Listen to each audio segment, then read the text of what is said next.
नमस्कार दोस्तों, मैं हूं तरुण व्यास और आप सुन रहे हैं बातें फिल्मी दुनिया की। आज बात होगी उस सितारे की जो विलन बनकर आया, हीरो बनकर छाया और फिर सब कुछ छोड़कर सन्यासी बन गया। ये कहानी है विनोद खन्ना की। एक ऐसा नाम जिसका स्क्रीन प्रेजेंस इतना जबरदस्त था कि लोग कहते थे अगर ये इंडस्ट्री में रुक जाते तो शायद स्टारडम की तकदीर ही बदल देते। 70s से 80s का वो दौर जब अमिताभ बच्चन का सिक्का चल रहा था, लेकिन उनके सामने अगर कोई ठहरा रह सकता था, टिक सकता था, तो वो था विनोद खन्ना। चाहे बात हो अमर अकबर एंथनी की या फिर इनके स्पिरिचुअल सफर की, जब वो रजनीश ओशो के आश्रम में अमेरिका चले गए थे, सुपरस्टारडम से संन्यास तक का सफर और फिर वापस फिल्मों में धमाकेदार एंट्री। दोस्तों, ये सिर्फ एक एक्टर की कहानी नहीं है, यह एक इंसान के फैसलों की कहानी, जुनून की कहानी और जिंदगी को अपने तरीके से जीने की कहानी। तो चलिए शुरू करते हैं Vinod Khanna, the man who walked away from stardom. यदि आप हमें आदेश करें तो जीवनी का हम श्री गणेश करें। विनोद खन्ना जी की जीवनी है ये। बेटे, पहले चाकू खोलना सीखो, बाद में चलाने की कोशिश करना। 1 महीना प्रैक्टिस करो, जब खोलना आ जाए तो मुझे बुला लेना। एक ऐसा अभिनेता जिसने की विलन बनने से शुरुआत और उसे मिला हैंडसम हंक हीरो का खिताब।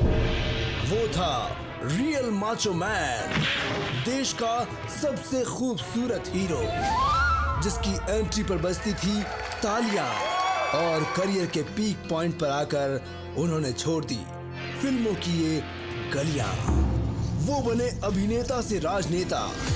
He is none other than दयावान, सेक्सी सन्यासी के नाम से मशहूर पंजाबी मुंडा विनोद खन्ना।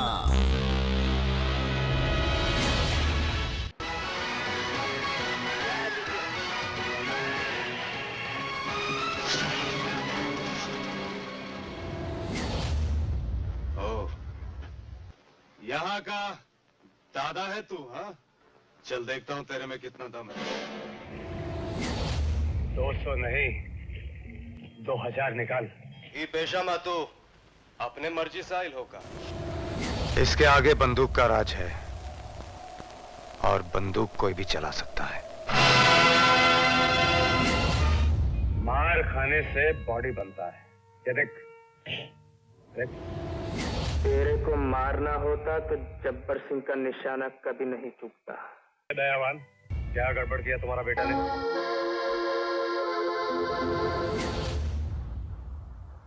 अब ध्यान से सुनना और याद रखना, कोई बीच में नहीं बोलेगा। विनोद खन्ना का जन्म हुआ था 6 अक्टूबर सन 1946 को।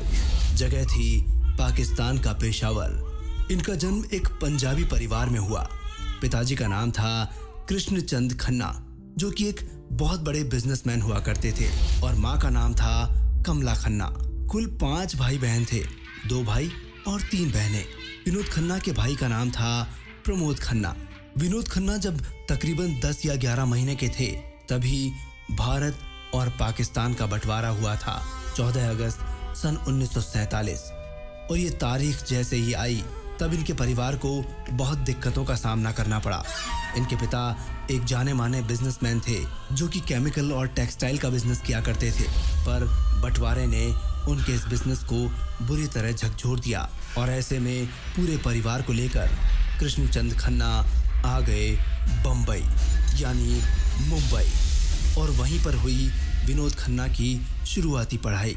सेंट मैरीज स्कूल से उन्होंने पढ़ाई शुरू की, लेकिन सन 1957 में विनोद खन्ना के परिवार को मुंबई से दिल्ली शिफ्ट होना पड़ा और फिर इनका अगला स्कूल बना Delhi public school, Mathura road. Delhi में 3 साल रहने के बाद पूरा परिवार वापस बम्बई शिफ्ट हो गया।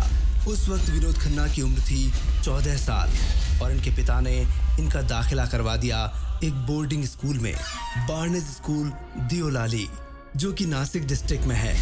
विनोद खन्ना बचपन से ही बहुत ज्यादा खूबसूरत थे, लेकिन एक कमी थी, वो था शर्मीलापन। एक बार बोर्डिंग स्कूल में इनके टीचर ने इनके शर्मीलेपन को दूर करने के लिए जबरदस्ती इन्हें एक नाटक में यानी प्ले में काम करवा दिया। जब शर्मीले विनोद खन्ना ने एक्टिंग की तो उनकी शर्म तो दूर हो गई, लेकिन साथ ही साथ इंटरेस्ट पैदा हो गया एक्टिंग का। फिर वहीं बोर्डिंग स्कूल में इन्हें 2 फिल्में देखने का मौका मिल गया। पहली फिल्म थी 16वां साल और दूसरी मुगले आजम। इन दोनों ही फिल्मों ने विनोद खन्ना के दिमाग पर बहुत असर किया और एक्टिंग का जज्बा पैदा कर दिया। अब विनोद खन्ना को फिल्मों और एक्टिंग से प्यार होने लगा था। बोर्डिंग स्कूल के बाद विनोद खन्ना ने कॉलेज ज्वाइन किया, सिडनम कॉलेज बम्बई, जहां पर इन्होंने अपनी कॉमर्स की डिग्री पूरी की। विनोद खन्ना को फिल्मों और एक्टिंग से प्यार तो हो ही चुका था, पर वो उनके दिल में ही था। विनोद खन्ना का असली प्यार था क्रिकेट खेलना, और इसी के बारे में वो अक्सर सोचा करते थे। विनोद खन्ना कॉलेज टाइम में एक शानदार क्रिकेटर थे। उन्होंने टेस्ट खिलाड़ी बुद्धि कुंदन के साथ खेला और उसके बाद हिंदू जिम में एकनाथ सोलकर के साथ बल्लेबाजी की थी। विनोद खन्ना अक्सर चौथे नंबर पर बल्लेबाजी किया करते थे। फिर एक दिन ऐसा आया, विनोद खन्ना को एहसास हुआ कि वो कभी भी क्रिकेटर विश्वनाथ की तरह नहीं बन सकते, और उसी दिन से उन्होंने क्रिकेट में करियर बनाने की बात हमेशा के लिए अपने दिल से निकाल दी। कॉलेज टाइम में विनोद खन्ना के चॉकलेटी चेहरे और पर्सनैलिटी को देखकर अक्सर कॉलेज की लड़कियां कहा करती थी, विनोद तुम्हें तो फिल्मों में जाना चाहिए।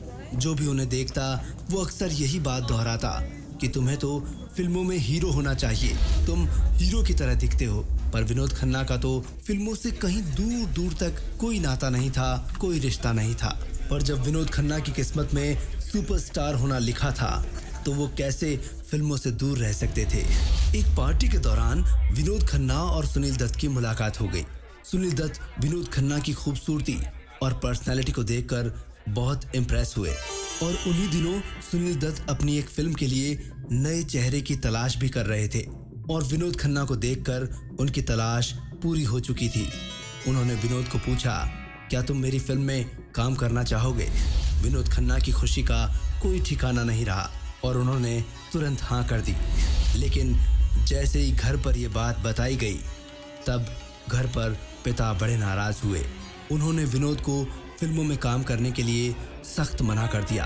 मैंने सोचा था कि पढ़ लिख कर तुम में कुछ अक्ल आ जाएगी, मगर मैं ये देख रहा हूँ कि तुम में तो अपना भला बुरा परखने की भी तमीज नहीं। जिस आदमी के पास 10,000 आदमी नौकर हो, उसका एक लौता बेटा घर से दूर जाकर 500 रुपए माहवार की नौकरी करे। लेकिन विनोद खन्ना भी कहाँ मानने वाले थे। उन्होंने अपने पिता से जिद की। पिताजी, इसका लॉजिक है मेरी इच्छा और शौक भी कारण हो सकते हैं। और ऐसे में पिता ने उन पर बंदूक तान दी और कह दिया था कि फिल्मों में तुम काम नहीं करोगे। आखिरकार काफी समझाइश के बाद विनोद खन्ना की माताजी इनके पिता को मनाने में कामयाब रही, लेकिन विनोद खन्ना को 2 साल का टाइम ही मिला। इनके पिता ने कहा, या तो वो 2 साल में फिल्मों में कुछ कर दिखा दें, और अगर नहीं कर पाए तो वो फिल्मों को हमेशा के लिए बाय बाय कह दें और आकर अपने फैमिली बिजनेस को संभाल लें। विनोद खन्ना ने पिता की ये शर्त मान ली और निकल पड़े फिल्मी करियर के सफर पर। सुनील दत्त उन दिनों अपने भाई सोम दत्त को लॉन्च करना चाहते थे, और उनकी फिल्म की स्क्रिप्ट के हिसाब से उस फिल्म में 2 हीरो थे, जिनमें एक सोम दत्त और दूसरे विनोद खन्ना। पर वो स्क्रिप्ट अधूरी ही रह गई और पूरी नहीं हो पाई। ऐसे में तेलुगु फिल्म कुमारी पेन का एक रीमेक बनाया गया। फिल्म का नाम था मन का मीत, और इसमें हीरो थे सोम दत्त, लेकिन खूबसूरत विलन बनकर आए विनोद खन्ना। जो कहते हो सच कहते हो, लेकिन हीरो नहीं बन सकते।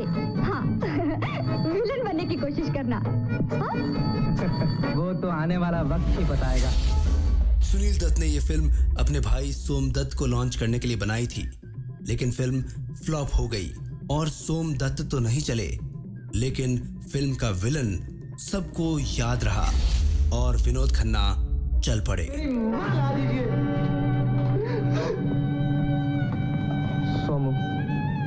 की मौत के गम ने तुम्हें पागल बना दिया है। उनके इस विलन के किरदार को बहुत पसंद किया गया। विनोद खन्ना लोगों के दिलों में जगह बनाने में कामयाब रहे। विनोद खन्ना ने इस फिल्म में प्राण नाम का किरदार निभाया था और ऐसा निभाया कि प्राण में प्राण डाल दिए थे।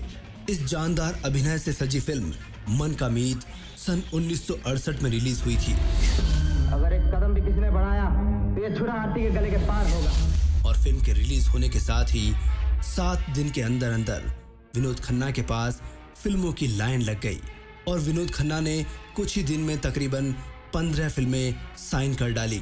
लेकिन शुरुआत में विनोद खन्ना को विलन के किरदार मिलते चले गए और वहीं फिर कुछ समय बाद वो हीरो बनकर सिल्वर स्क्रीन पर नजर आए। वो एक ऐसे अभिनेता रहे जो हीरो और विलन का किरदार एक साथ प्ले कर रहे थे। कभी किसी फिल्म में हीरो तो दूसरी में विलन बने नजर आते। 1969 में उन्होंने फिल्म नतीजा में काम किया। इस फिल्म के बाद इन्हें मौका मिला एक अच्छा किरदार निभाने का। किरदार था CID इंस्पेक्टर प्रधान का। फिल्म का नाम सच्चा झूठा, जिसमें ये राजेश खन्ना के साथ नजर आए। मेरे लिए तो हीरे और पत्थर एक ही समान है। अगर पहचान है तो आदमी की। ये पहचान भी हीरो से कम तो नहीं। और इसी कारण इन्हें मिला एक बार फिर से मौका अपने पसंदीदा और प्यारे एक्टर राजेश खन्ना के साथ काम करने का मौका। फिल्म का नाम था आन मिलो सजना। विनोद खन्ना काका के इतने बड़े फैन थे कि उनके साथ काम करके तो विनोद खन्ना की खुशी का कोई ठिकाना नहीं था। यहाँ ये भी गौरतलब है कि जब राजेश खन्ना फिल्मों में होते थे तो बाकी किरदार बिल्कुल डीफोकस हो जाया करते थे, लेकिन यहाँ विनोद खन्ना ने अपनी उपस्थिति दर्ज करा दी। खोलो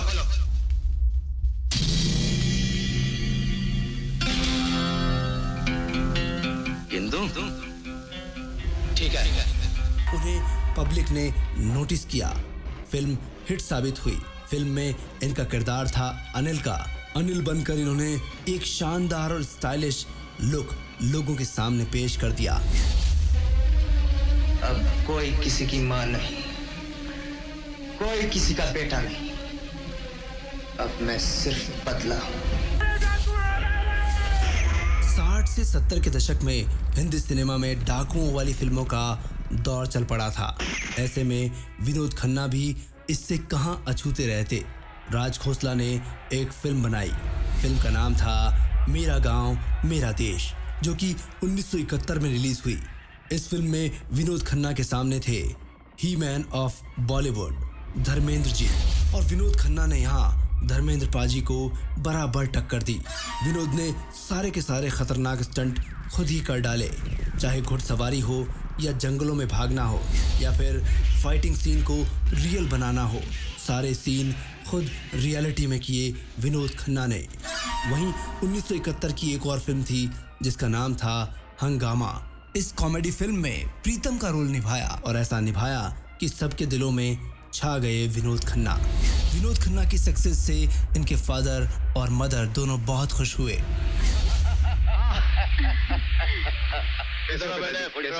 भगवान तुझे लंबी उम्र दे बेटा। इस बार तो बहुत लंबा इंतजार करवाया। 2 साल के बाद आया ये। इस बार तो लंबी छुट्टी लेकर आए हो ना? हाँ, तू ठीक तो है? हम बिल्कुल ठीक हूँ। तो फिर तुझे क्या हो गया? क्या हुआ? आज तूने ये नहीं कहा कि मैं आगे से दुबला हो गया हूँ, खाना पीता नहीं हूँ, अपना ख्याल नहीं रखता। 1971 में एक और फिल्म आई थी जिसका नाम था रेशमा और शेरा। ये फिल्म एक सुपर हिट फिल्म थी।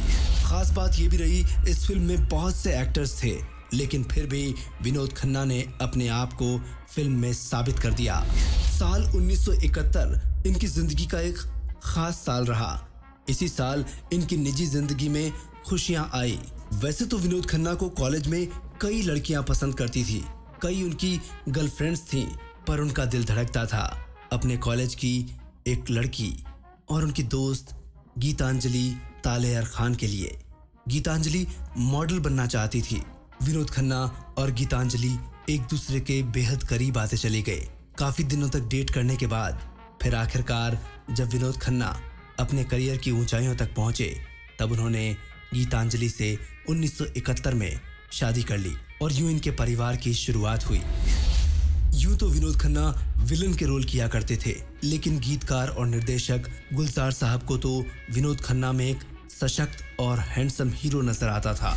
और जब गुलजार ने पहली बार फिल्मों में निर्देशन का डेब्यू किया और फिल्म बनाई मेरे अपने, तो उन्होंने विनोद खन्ना को अप्रोच किया। इस फिल्म में 2 यंग बॉय नजर आए, विनोद खन्ना और शत्रुघ्न सिन्हा, और ये दोनों ही विलन के किरदार ज्यादा निभाया करते थे। लेकिन गुलजार की फिल्म मेरे अपने ने इन दोनों के करियर में एक उछाल ला दिया और विनोद खन्ना की छवि को बदल कर रख दिया। अपन को भी कॉलेज में भर्ती करा देना। भर्ती हो जा। कॉलेज में घंटी बजाने वाले की जगह खाली है, तो हर्ष क्या बेटा, कुछ तो बजाने को मिलेगा। विनोद खन्ना पर गुलजार का यकीन कामयाब रहा। सन 1971 में रिलीज हुई फिल्म मेरे अपने हिट फिल्म साबित हुई। आपकी दुआ से सब ठीक ठाक है। इस फिल्म में मोहल्ले भर के बेरोजगार लड़कों के साथ मौज मस्ती का जीवन जीने वाले श्याम यानी विनोद खन्ना ने मीना कुमारी जैसी दिग्गज कलाकार के साथ अपनी एक्टिंग का लोहा मनवाया। मीना कुमारी ने एक इंटरव्यू में विनोद खन्ना के बारे में कहा, विनोद बहुत अपना सा लगता है। उनकी एक्टिंग और उनके काम करने का तरीका उन्हें एक दिन बहुत आगे लेकर जाएगा। हाँ, मुझे कोई इनकार नहीं करता, जो मांगू मिल जाता है। और मीना कुमारी का यह सोचना सच भी साबित हुआ। विनोद खन्ना के पास फिल्मों की लाइन लग गई थी और वो कामयाबी के शिखर चढ़ते चले गए।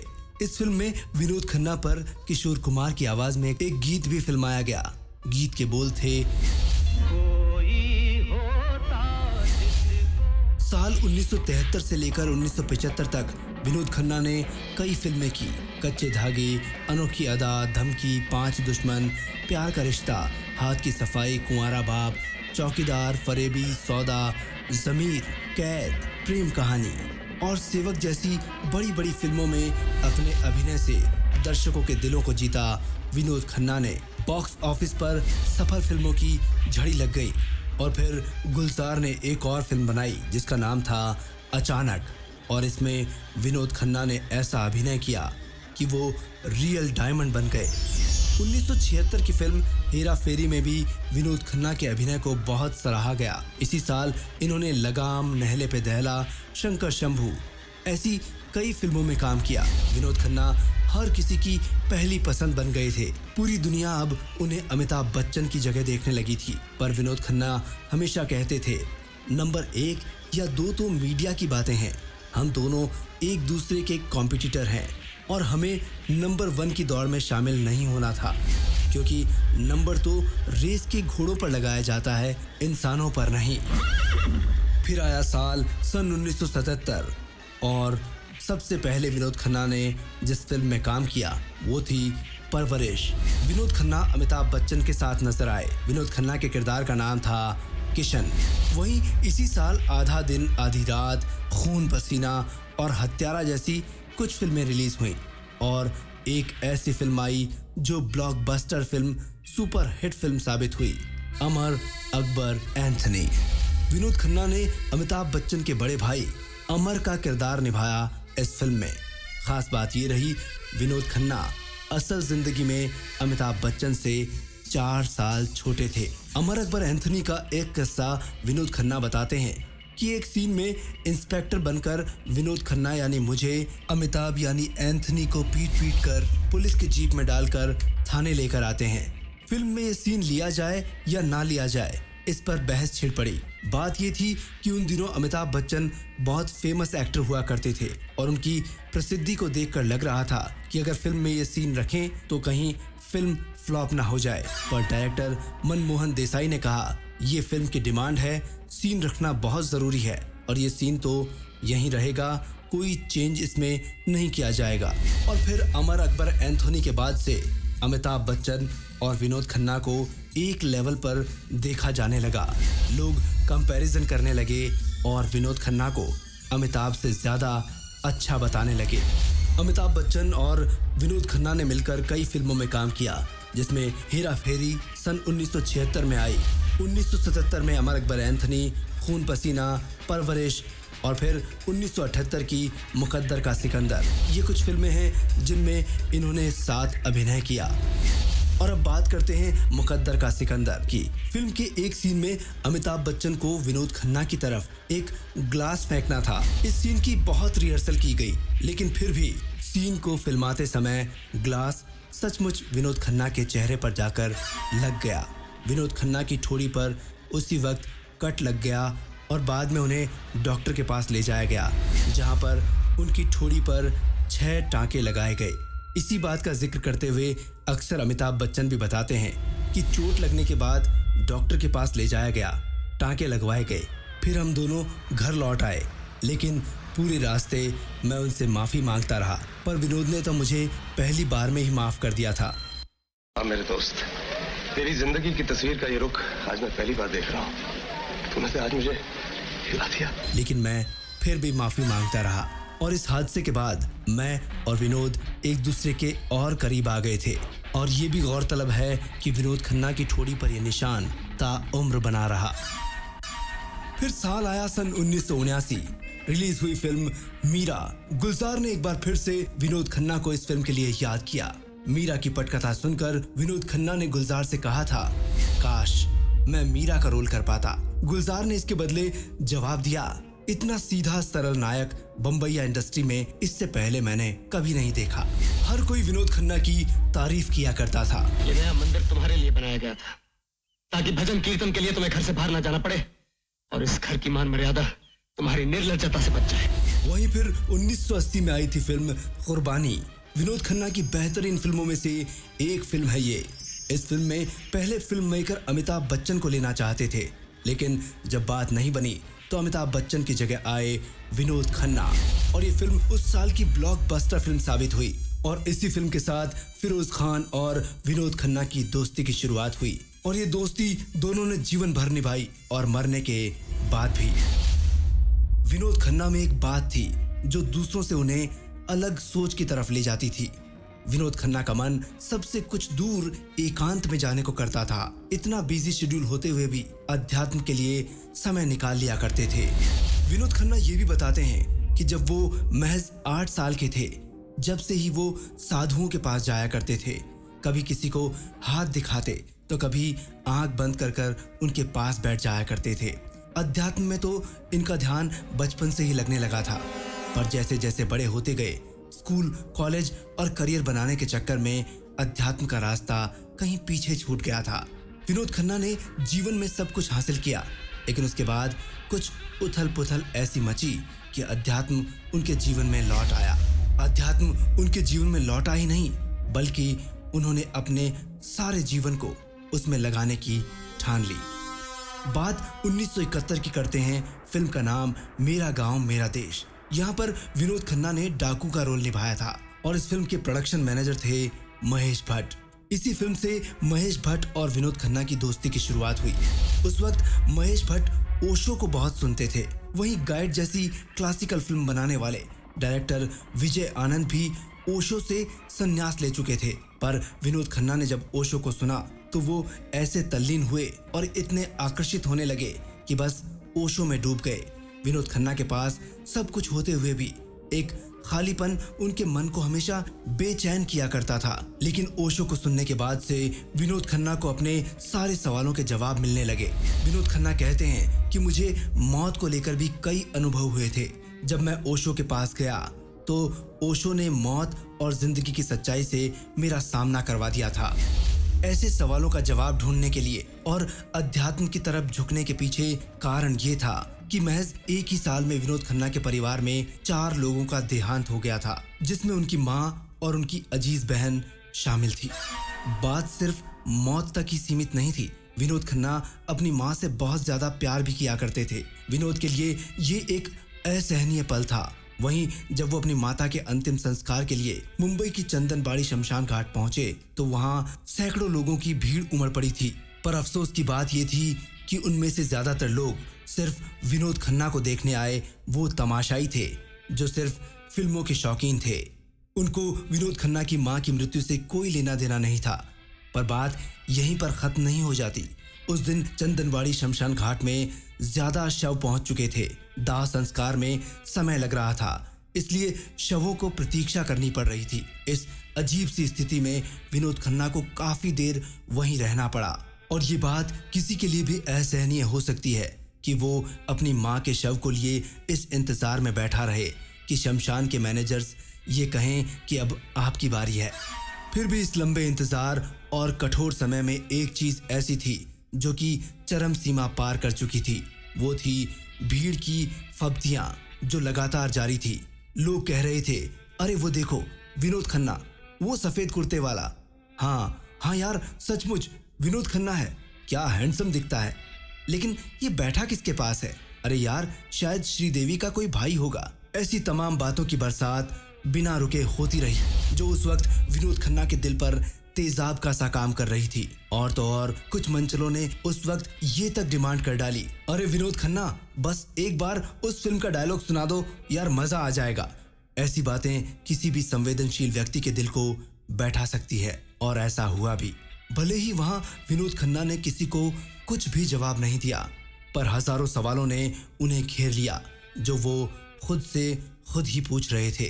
अंतिम संस्कार के तीसरे दिन टीए की बैठक में जब विनोद खन्ना के मालाबार वाले फ्लैट पर करीबी लोग संवेदनाएं प्रकट करने आए, तब विनोद खन्ना का दर्द पिघलकर सबके सामने आ गया। रुआं से होते हुए बोल पड़े, मैं कितना छोटा और असहाय इंसान हूँ। इसका एहसास मुझे उन लोगों ने करा दिया जिनके बारे में मैं इस गलत फहमी में था कि वो मेरे चाहने वाले हैं। शमशान घाट में उन्होंने जाहिर कर दिया कि उनके लिए मैं पर्दे पर दिखने वाला सिर्फ एक एक्टर हूँ और इससे ज्यादा उनसे मेरा कोई वास्ता नहीं बनता।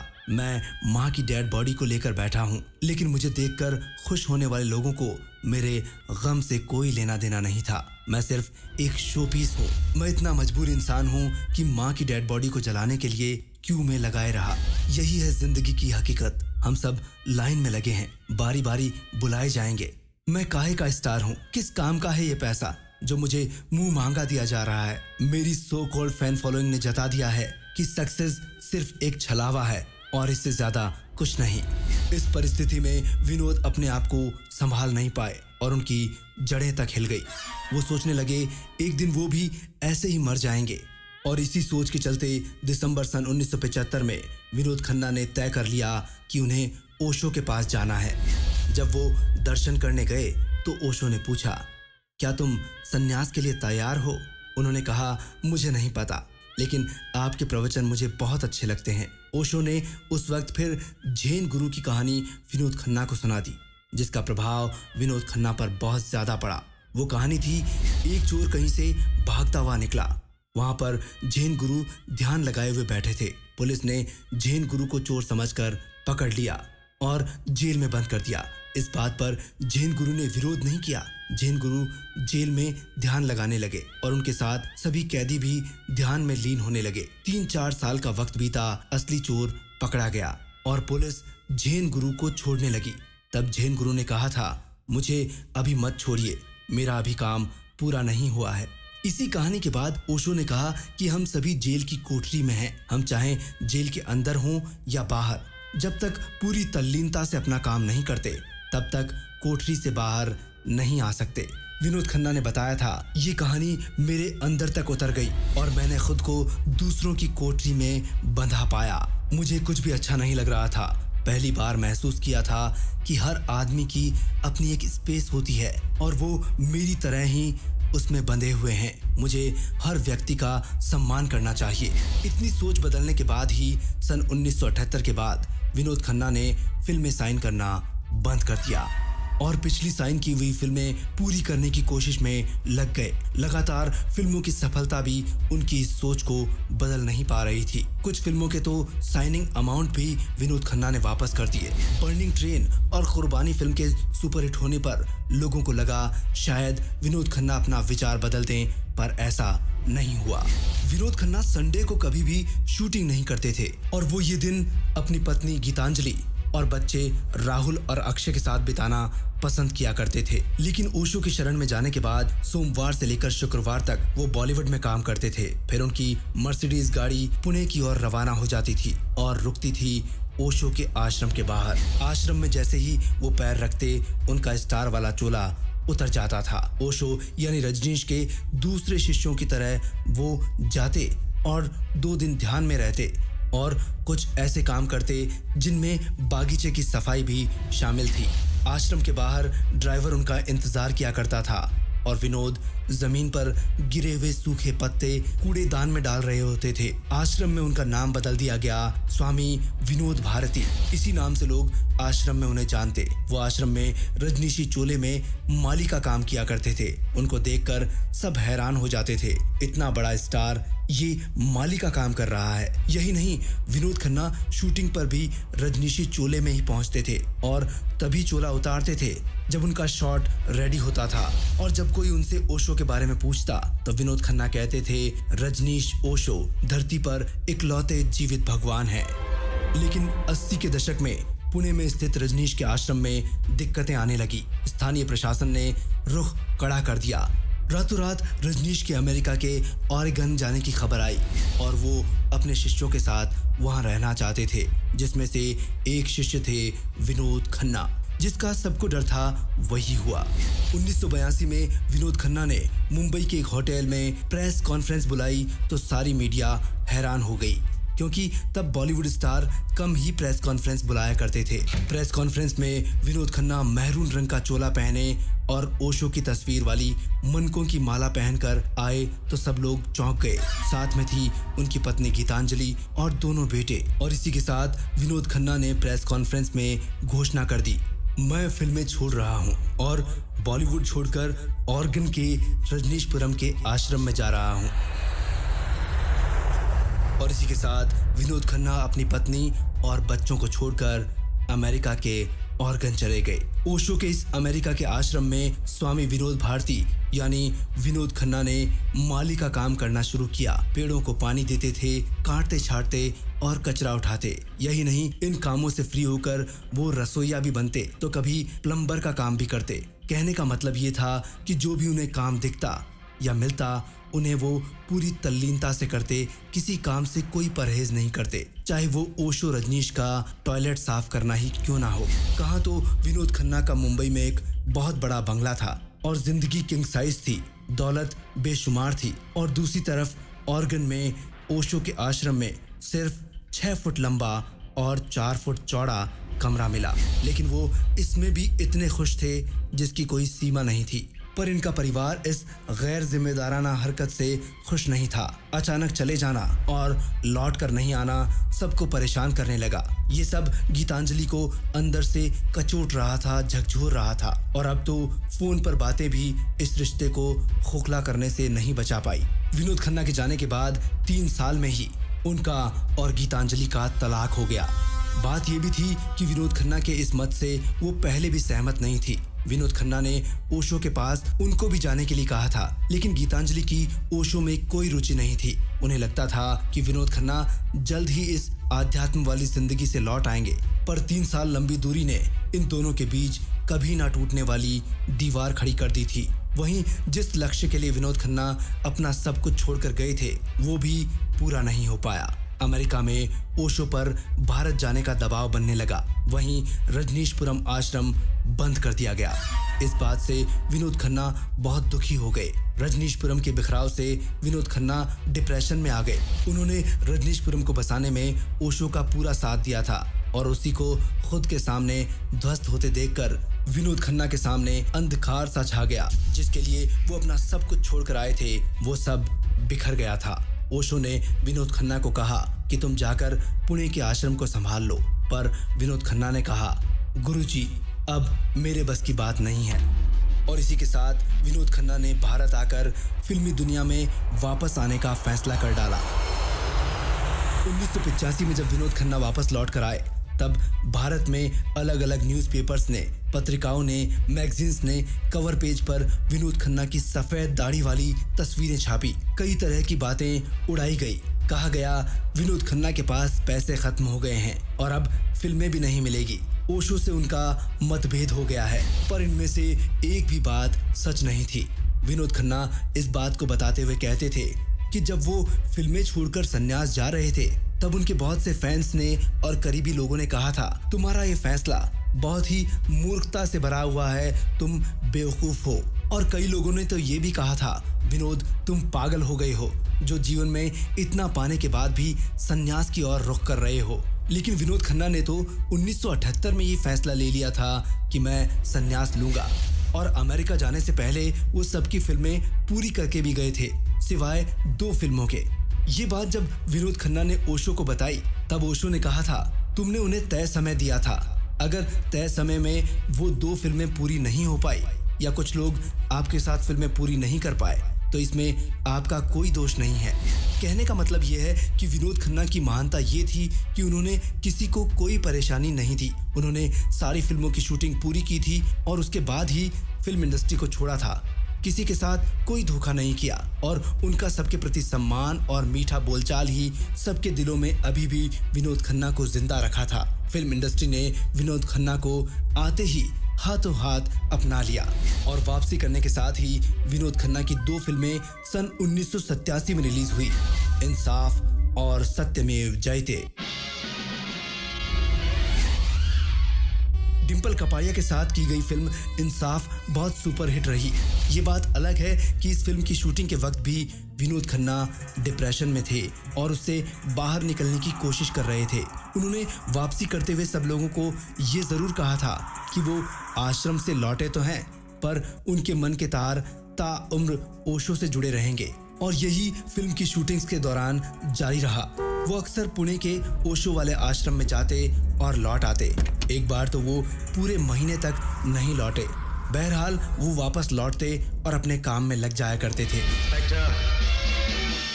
अर्जुन सिंह। विनोद खन्ना खुद बताते हैं, अध्यात्म और फिल्मों की कश्मकश से मैं बाहर नहीं आ पा रहा था। शूटिंग करते वक्त मैं कैमरे के सामने नॉर्मल होता था। शूट खत्म होने के बाद मैं मेकअप रूम में जाता था और घंटों रोया करता था और मेरा रोना रुकता नहीं था। मैं अपने आप को संभाल नहीं पा रहा था।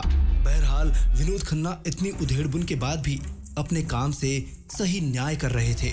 उनकी फिल्म सत्यमेव जयते सुपर हिट रही। इस बात पर मनमोहन देसाई ने कहा था, विनोद खन्ना में एक खास स्पार्क था। वो अपने आप को साबित करना चाहते थे।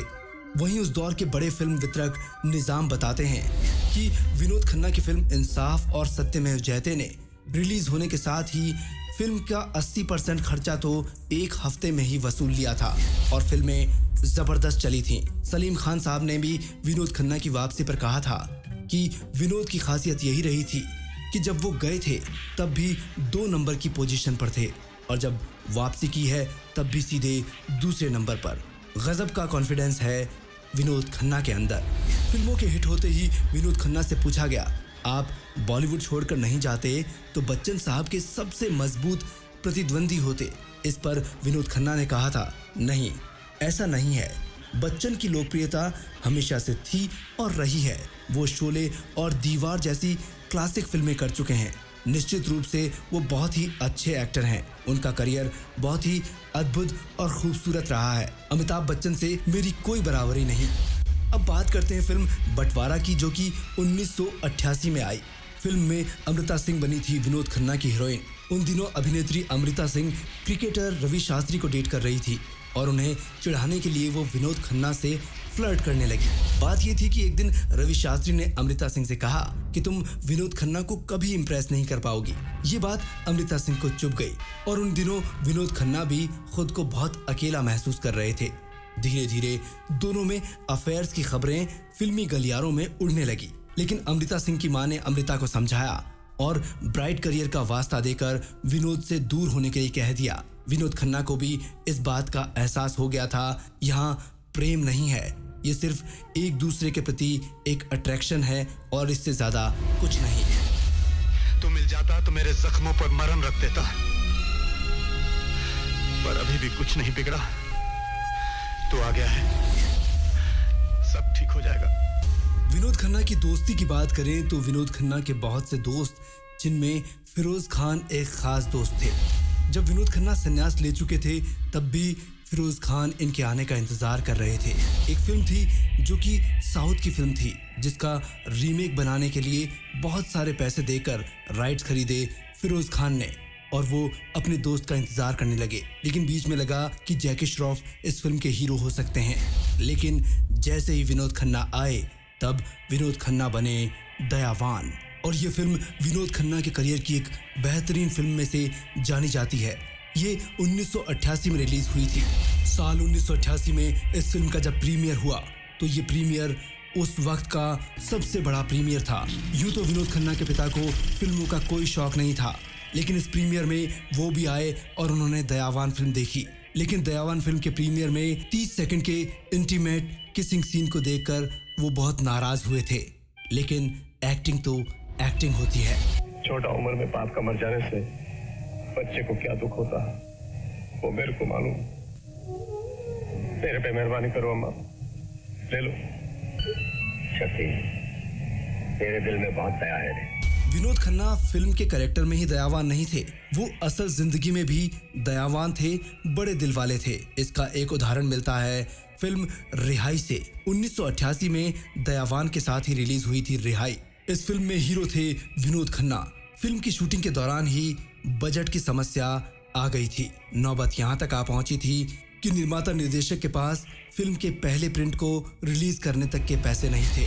डबिंग के दौरान जब विनोद खन्ना को इस बात का पता चला तो उन्होंने बिना कुछ कहे डायरेक्टर अरुणा राजे को अपनी गाड़ी से 30,000 रुपए निकालकर लाकर हाथ में थमा दिए और कहा, जब आपके पास पैसे आ जाएं तब आप आराम से दे दीजिएगा, परेशान मत होइए। 1988 में दयावान फिल्म आई। रिहाई के लिए खुद दयावान बने और यही साल विनोद खन्ना के दिल के लिए भी बहुत अच्छा रहा। एक पार्टी के दौरान विनोद खन्ना की मुलाकात हो गई कविता दफ्तरी से और ये मुलाकात भी काफी दिलचस्प रही। कविता लंदन स्कूल ऑफ इकोनॉमिक्स में पढ़ती थी और वो विनोद खन्ना को ज्यादा नहीं जानती थी, लेकिन किस्मत इन दोनों को मिलाना चाहती थी। उस वक्त तक कविता ने विनोद खन्ना की सिर्फ 2 ही फिल्में देखी थी, अमर अकबर एंथोनी और आन मिलो सजना। खास बात यह भी है, इससे पहले वो किसी फिल्मी पार्टी में भी नहीं गई थी। पार्टी में विनोद खन्ना को देखा तो कविता को विनोद खन्ना बहुत सिंपल लगे। मुलाकात हुई और फोन पर फिर बातचीत का सिलसिला शुरू हो गया। घंटों दोनों में बातें हुआ करती थी। विनोद खन्ना के दिल का खालीपन उन बातों से भरने लगा था। हर सुबह जॉगिंग के दौरान भी मुलाकातें होने लगी थीं। कविता की बातों से विनोद खन्ना को हौसला मिलने लगा। वो चाहते थे कि कविता से उनकी दोस्ती बातों तक ही सीमित नहीं रह जाए। मुझे कविता से शादी कर लेनी चाहिए। एक दिन विनोद खन्ना बैडमिंटन खेलने गए और पसीने में लथपथ होकर कविता के घर पहुंचे और पूछ लिया, प्रिय प्राणेश्वरी, शादी को लेकर तुम्हारा क्या ख्याल है? कविता ने शालीनता से जवाब दे दिया, मुझे एक अच्छे लाइफ पार्टनर की तलाश है। दूसरे सवाल में विनोद खन्ना ने सीधा प्रपोज कर दिया। कविता ने भी शादी के लिए हाँ कर दी और इस तरह 16 साल छोटी कविता से विनोद खन्ना की शादी हुई। साल था 1990। उस वक्त विनोद खन्ना के बड़े बेटे राहुल की उम्र थी 18 साल और अक्षय खन्ना 15 साल के थे। अब महेश भट्ट की दोस्ती और दुश्मनी की भी बात कर ली जाए। महेश भट्ट और विनोद खन्ना की दोस्ती काफी सालों पहले से थी। महेश भट्ट ही वो इंसान थे जिन्होंने विनोद खन्ना को ओशो से मिलवाया था, पर वो खुद तो आध्यात्म के रास्ते पर ज्यादा आगे नहीं जा सके थे। विनोद खन्ना की वापसी हुई तो मैनेजर के तौर पर महेश भट्ट के कहने पर मुकेश भट्ट को विनोद खन्ना ने अपना मैनेजर बना दिया। विनोद खन्ना का काम मुकेश भट्ट देखने लगे और उन्हीं दिनों महेश भट्ट ने एक फिल्म बनाने की सोच ली और निर्माता के तौर पर अपने भाई को इंट्रोड्यूस करना चाहा। महेश भट्ट ने अपने भाई की फिल्म में काम करने के लिए विनोद खन्ना से गुहार की कि तुम फिल्म में काम करोगे तो फिल्म जरूर हिट हो जाएगी। विनोद खन्ना ने भी फिल्म के लिए हाँ कह दिया। शूटिंग शुरू हुई, लेकिन दोनों भाइयों ने पैसे देने में आनाकानी करना शुरू कर दिया। विनोद खन्ना को यह हरकत सही नहीं लग रही थी। ऐसे में विनोद खन्ना शूटिंग्स टालने लगे, शूटिंग पर नहीं जाया करते थे। मुकेश भट्ट कहाँ तो मैनेजर के तौर पर विनोद खन्ना का काम संभालते थे और अब वो विनोद खन्ना के खिलाफ जहर उगलने लगे और कहने लगे कि विनोद खन्ना दिन ब दिन पैसे बढ़ाए जा रहे हैं और फिल्म के शूट पर नहीं आ रहे हैं। और इन बातों में मुकेश भट्ट का साथ महेश भट्ट ने भी दिया।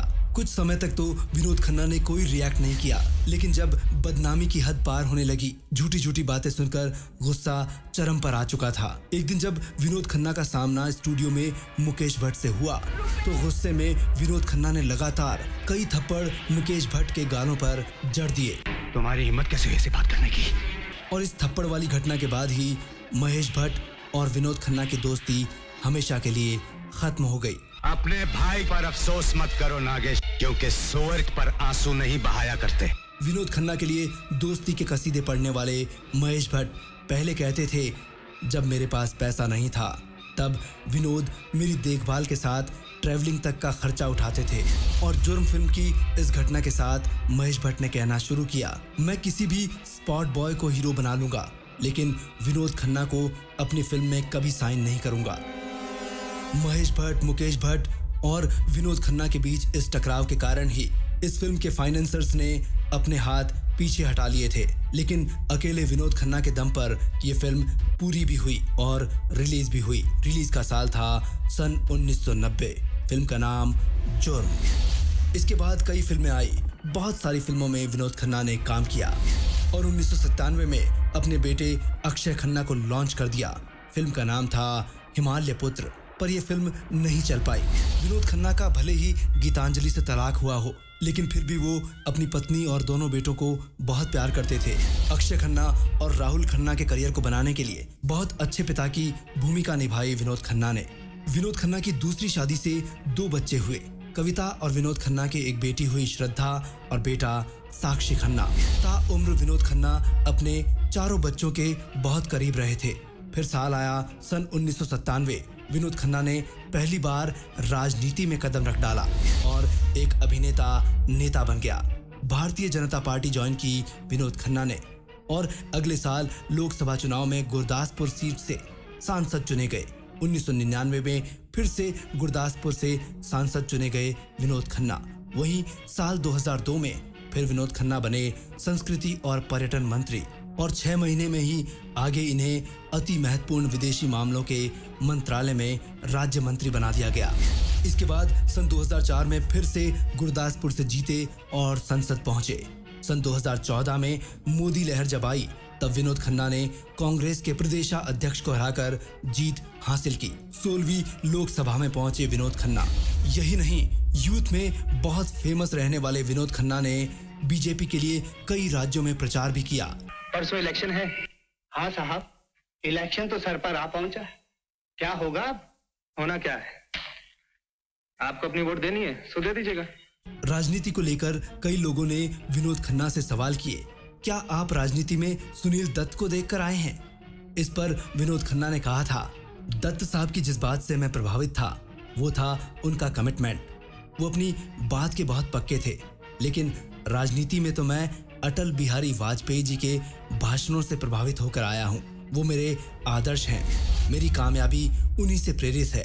यहाँ ये भी बात गौरतलब है कि विनोद खन्ना को श्रेय जाता है अभिनेत्री हेमा मालिनी को राजनीति में लाने का। दरअसल हेमा मालिनी राजनीति में आने से पहले कई नेताओं से मिल चुकी थी और उनकी इच्छा थी अटल बिहारी वाजपेयी जी से मिलने की, पर उनकी ये इच्छा पूरी नहीं हो पा रही थी। यही इच्छा हेमा जी ने विनोद खन्ना को बता दी और फिर आई तारीख 26 सितंबर सन 1999। विनोद खन्ना ने हेमा मालिनी को कार में बिठाया और सीधे पहुंचे अटल बिहारी वाजपेयी जी के घर और मुलाकात हुई हेमा मालिनी से अटल बिहारी वाजपेयी की।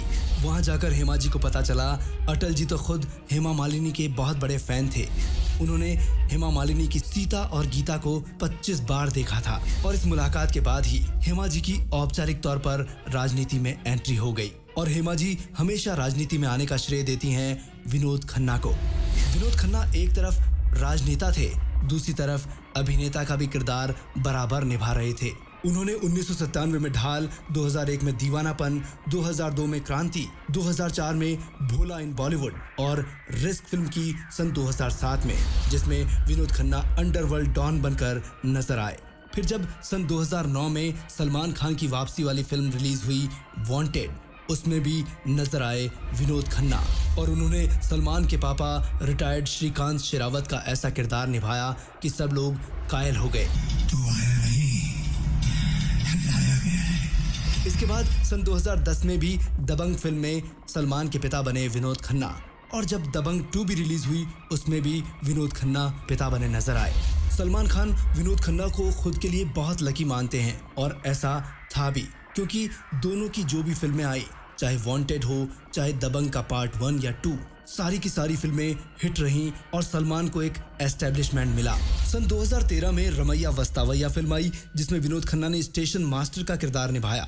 वहीं साल सन 2015 में विनोद खन्ना ने शाहरुख खान की फिल्म दिलवाले में भी काम किया और अब विनोद खन्ना ने फिल्मी करियर के साथ टेलीविजन स्क्रीन पर भी दस्तक दे डाली। महाभारत के शकुनी के किरदार को निभाने वाले गूफी पेंटल जब महाराणा प्रताप सीरियल बना रहे थे तब उन्होंने महाराणा प्रताप के किरदार के लिए विनोद खन्ना से रिक्वेस्ट की। विनोद खन्ना किरदार को और गूफी पेंटल को ना नहीं कह पाए। इस सीरियल में इनके साथ पूनम ढिल्लन और रमा विज भी नजर आई। कुल 156 एपिसोड इस सीरियल के हुए। एक एपिसोड का खर्चा आता था 15 लाख रुपए, जो उन दिनों बहुत बड़ी बात थी। इसके बाद विनोद खन्ना ने छोटे पर्दे पर एक और सीरियल किया जिसका नाम था मेरे अपने। इससे पहले इसी शीर्षक से गुलजार की फिल्म कर चुके थे विनोद खन्ना। टीवी सीरियल मेरे अपने में लीड रोल निभाया विनोद खन्ना ने और इनका साथ दिया स्मृति ईरानी ने। विनोद खन्ना ने एक पाकिस्तानी फिल्म गॉडफादर में भी काम किया था। विनोद खन्ना ने एक राजनीति पर आधारित फिल्म भी की थी, एक थी रानी ऐसी भी। ये फिल्म सन 2017 में रिलीज हुई थी। विनोद खन्ना ने अंत में इस फिल्म की शूटिंग में जीवाजी राव सिंधिया की मौत का दृश्य निभाया था, पर कोई नहीं जानता था कि इनकी अंतिम फिल्म का अंतिम दृश्य कुछ दिन बाद हमेशा के लिए सच हो जाएगा। इस फिल्म की शूटिंग के कुछ महीने बाद विनोद खन्ना की एक फोटो सोशल मीडिया पर वायरल हुई। सब लोग अपने हैंडसम हीरो को इस फोटो में देखकर शॉक्ड हो गए। किसी को भी विश्वास नहीं हो रहा था कि ये विनोद खन्ना की फोटो है, इतने पतले और इतने बीमार से। बात ये थी कि विनोद खन्ना अब किसी के सहारे बिना चल भी नहीं सकते थे।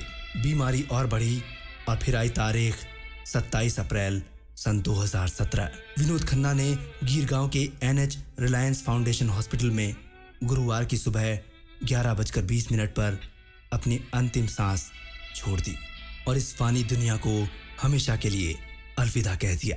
दरअसल विनोद खन्ना कई साल से ब्लैडर कैंसर से जूझ रहे थे। उन्होंने ये बात मीडिया से भी छिपा रखी थी। वहीं जब चुनाव क्षेत्र में गुरुदासपुर में जब कॉन्फ्रेंस हुई थी तब विनोद खन्ना ने इस बात का हिंट दिया था कि वो चुनाव क्षेत्र से काफी समय तक इसलिए गायब रहे क्योंकि उन्हें कैंसर था और अगर मैं पॉलिटिशियन नहीं होता तो इस बात का कभी खुलासा नहीं करता, क्योंकि मैं अपने बच्चों को इस बीमारी के बारे में बताकर परेशान नहीं करना चाहता।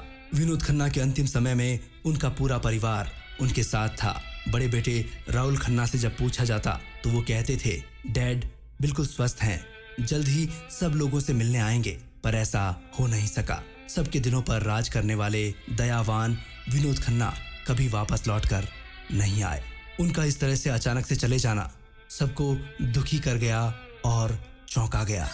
अब बात करते हैं उस दोस्ती की जो मरने के बाद भी रही। फिरोज खान और विनोद खन्ना ऐसे दोस्त रहे जिन्होंने साथ जीने मरने की कस्में खाई थी और वो सच भी कर दिखाया। विनोद खन्ना और फिरोज खान ने एक ही दिन यानी 27 अप्रैल को अंतिम सांस ली थी। दोनों के साल भले ही अलग हों पर तारीख तो एक ही थी, 27 अप्रैल।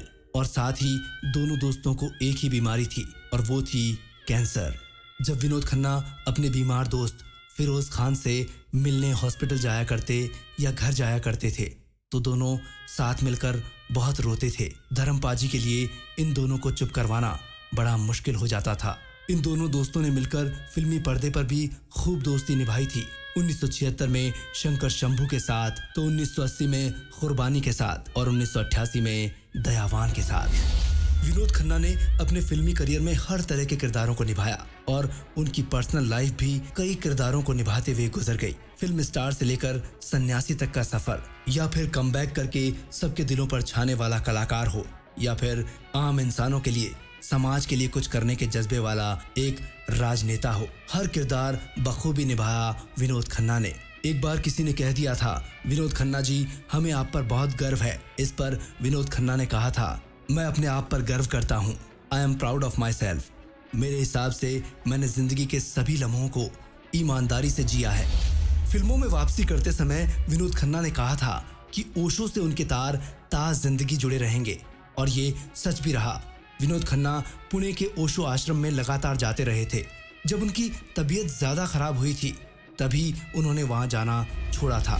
वो अपने गुरु की इज्जत हमेशा करते रहे। उन्होंने कभी ये नहीं माना कि गुरु ने उनको कभी गलत रास्ता दिखाया हो, बल्कि जब वो सुनते थे कि ओशो की वजह से उनकी जिंदगी में उतार चढ़ाव आए हैं, ऐसा दुनिया कहती है, तो उनको इस बात का बहुत दुख हुआ करता था। विनोद खन्ना की एक ऐसी इच्छा भी थी जो अधूरी रह गई। वो इच्छा थी अपने पुश्तैनी मकान में जाने की, जो कि पाकिस्तान के पेशावर में है। वो वहाँ पर एक बार ज़रूर जाना चाहते थे, पर ऐसा हो नहीं पाया। विनोद खन्ना की खास बात यह है कि वो एक बड़े स्टार, बड़े राजनेता होने के साथ साथ एक साधारण इंसान भी थे। हर किसी से वो एक ही तरीके से पेश आते थे। उनके सहज और सरल स्वभाव पर हर कोई कायल था। वो फिल्मी इंडस्ट्री और राजनीति के ऐसे हस्ती रहे जिन्हें भुलाना नामुमकिन है। विनोद खन्ना ने तकरीबन सभी डायरेक्टर, हीरो हीरोइंस के साथ काम किया, पर उनकी पसंदीदा हीरोइन थी शबाना आज़मी और फेवरेट डायरेक्टर थे प्रकाश मेहरा, मनमोहन देसाई और राज खोसला। अगर फेवरेट कलर की बात करें तो काला रंग विनोद खन्ना को बहुत ज़्यादा पसंद था। अगर अवार्ड्स की बात करें तो साल 1975 में हाथ की सफाई के लिए बेस्ट सपोर्टिंग एक्टर का अवार्ड मिला। 1999 में film fair life time award से नवाजा गया विनोद खन्ना को, और सन 2005 में स्टारडस्ट अवार्ड ने role model of the year दिया। साल 2007 आया तो cine lifetime achievement award से नवाजा गया, और साल 2017 में विनोद खन्ना को दादा साहेब फाल्के अवार्ड से भी सम्मानित किया गया। विनोद खन्ना ऐसे धनी व्यक्तित्व वाले इंसान थे कि उन्होंने हर किसी के दिल में अपनी जगह बना रखी थी, और वही बात उनके लिए सबसे बड़ा अवार्ड थी। उनकी पत्नी कविता और चारों बच्चों ने उनके हर फैसले का समर्थन किया। जब अक्षय खन्ना से पूछा गया था कि आपके पिता ने संन्यास ले लिया, तब आप क्या सोचते थे, तब अक्षय खन्ना ने कहा था, 5 साल की मेरी उम्र थी, मेरा समझना मुश्किल था, लेकिन पापा हो या कोई भी इंसान हो, अगर वो खुद खुश नहीं है तो वो कैसे दूसरों को खुश रख सकता है। मेरे पापा ने जो भी किया उन्होंने बिल्कुल सही किया। वहीं कविता भी विनोद खन्ना के लिए कहती हैं कि उन्होंने अपनी जिम्मेदारी बखूबी निभाई, बस वो अपना समय अध्यात्म को ज़्यादा देते थे, और हम सब जानते थे कि अध्यात्म उनके जीवन का ऐसा हिस्सा है जिससे वो कभी अलग नहीं हो सकते। विनोद खन्ना के दोनों ही बेटे अक्षय और राहुल फिल्मों में सक्रिय हैं। वहीं छोटा बेटा साक्षी और बेटी श्रद्धा फिल्मी दुनिया से बहुत दूर हैं। और अब बात करते हैं विनोद खन्ना की पहली पत्नी गीतांजलि की। वो भी विनोद खन्ना के जाने के बाद अगले साल सन 2018 में 70 साल की उम्र में इस दुनिया से रुखसत हो गई। विनोद खन्ना जैसे हैंडसम और काबिलियत भरे हीरो की कमी और एक राजनेता की कमी हमेशा हमें बनी रहेगी। इन जैसा ना तो कोई था और ना ही कोई हो सकता है, क्योंकि इतनी हिम्मत कर पाना किसी के बस की बात नहीं कि संन्यास ग्रहण कर लें, और वो भी उस मुकाम पर जब सब कुछ यानी टॉप पर हो। बहुत विरले लोग होते हैं ऐसे। बीवी का टीवी सलाम करता है विनोद खन्ना जी को, तो और उनके इस जीवन से हम बहुत कुछ सीख सकते हैं। तो दोस्तों, ये थी कहानी एक ऐसे सितारे की जिन्होंने सिर्फ स्टारडम को नहीं बल्कि अपनी जिंदगी को भी अपने तरीके से जीना चुना था। विनोद खन्ना, एक नाम, एक शख्सियत, एक फैसला। फिल्मी दुनिया में बहुत लोग आते हैं, कुछ सुपरहिट होते हैं, कुछ भुला दिए जाते हैं, लेकिन कुछ लोग अपनी जिंदगी के फैसलों की वजह से लेजेंड बनकर जाते हैं। सोचिए, जब करियर अपने पीक पर हो, जब शोहरत, पैसा, तालियां, सब कुछ आपके कदमों में हो और आप सब कुछ छोड़कर चले जाएं, ये हिम्मत हर किसी में नहीं होती। और फिर वापस आकर दोबारा अपनी पहचान बनाना, ये सिर्फ एक एक्टर का कमबैक नहीं था, ये एक इंसान की जीत थी। शायद इसीलिए विनोद खन्ना सिर्फ एक सुपरस्टार ही नहीं थे, वो एक कहानी थे जो हमें सिखाती है कि जिंदगी में सबसे बड़ा रोल अपनी आत्मा के साथ ईमानदार रहना चाहिए। अगर आपको आज का ये एपिसोड पसंद आया हो तो इसे शेयर ज़रूर कीजिएगा उन लोगों के साथ जो कि 70s और 80s के सिनेमा को दिल में रखते हैं। मैं हूं तरुण व्यास और आप सुन रहे थे बातें फिल्मी दुनिया की, ओनली ऑन बीवी का टीवी। बातें फिल्मी दुनिया की हमारा एक और चैनल है जो कि बायोग्राफीज के लिए डेडिकेटेड है, नाम है बीवी का टीवी, बोले तो बॉलीवुड बायोग्राफीज। उसका लिंक यहाँ ऊपर आप देख सकते हैं। मिलते हैं अगले एपिसोड में एक और कहानी, एक और सितारा और फिल्मी दुनिया के कुछ और अनकहे राज के साथ। तब तक के लिए डूबे रहिए बॉलीवुड के प्यार में। अपना ख्याल रखिए और याद रखिए, पिक्चर खत्म हो सकती है लेकिन कहानियाँ कभी खत्म नहीं होती।